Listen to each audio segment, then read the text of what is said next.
Hello મિત્રો, આ video શરૂ કરતા પહેલા હું તમને એક વાત પૂછવા માંગુ છું. શું તમારું મન હંમેશા કંઈક પકડી રાખે છે? નાની વાત હોય પણ મન એને છોડતું જ નથી. તમે ખુશ રહેવા માંગો છો, શાંત રહેવા માંગો છો, પણ અંદરથી એવું લાગે મારું મન થાકી ગયું છે.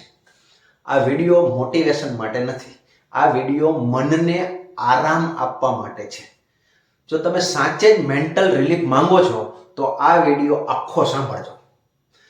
મન થાકે છે કારણ કે આપણે એને હંમેશા કંટ્રોલ કરવા જઈએ છીએ. આવું વિચારવું નથી, આ વાત ભૂલવી છે, મનને સ્ટ્રોંગ બનાવવું છે.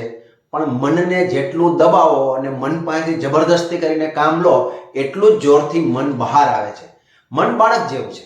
બાળકને જો તમે કહો રડો નહીં તો વધારે રડશે, રમવા નહીં જા તો રમવા દોડશે. એક્ઝેક્ટ. ઓવરથિંકિંગ ત્યારે શરૂ થાય છે જ્યારે અંદર કોઈ વાત અધૂરી રહી જાય છે, કોઈ જવાબ મળતો નથી, કોઈ નિર્ણય અટક્યો હોય છે, કોઈ ભાવના દબાઈ ગઈ હોય છે અને મન કહે છે આ વાત ક્લિયર કર, પણ તમે બીજી છો, તમે ટાળો છો, તમે ઇગ્નોર કરો છો. એટલે મન એ વાતને ફરી ફરીને તમારી સામે લાવે છે. ઓવરથિંકિંગ એટલે મનની રિક્વેસ્ટ અને મનનું રિપીટેશન, વારંવાર રિક્વેસ્ટ.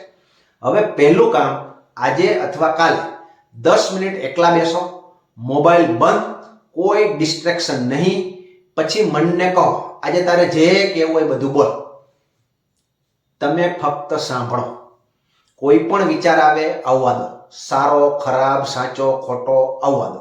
કોઈ સુધારો નહીં, કોઈ ઇન્સ્ટ્રક્શન નહીં, ફક્ત ઓબ્ઝર્વ કરો કેવા વિચારો આવી રહ્યા છે. બસ ખાલી જુઓ.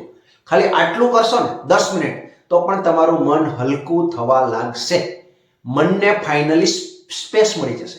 અત્યારે નહીં, ક્લિયર બનાવો. ઘણા લોકો કહે હમણાં નથી વિચારવું, પણ મન પૂછે તો ક્યારે?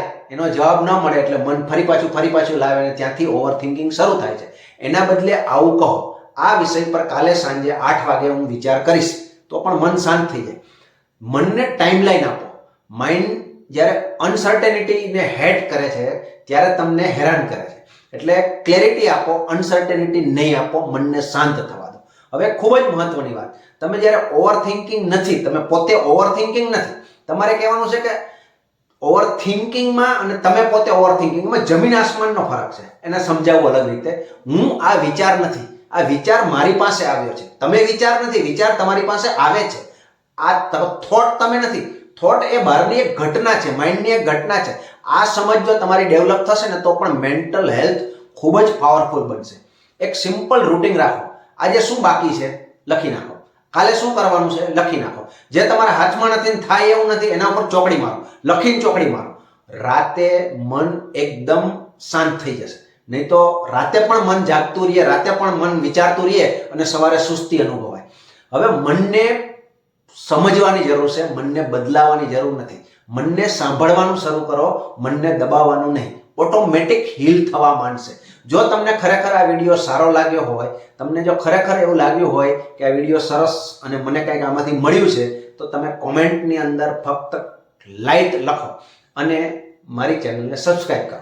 આપણે અહીં મન પર જીત મેળવવા નથી આવ્યા, મનને શાંતિ બનાવી રાખ, મન શાંત રહે એટલા માટે આપણે વાતો કરીએ છીએ. Thank you.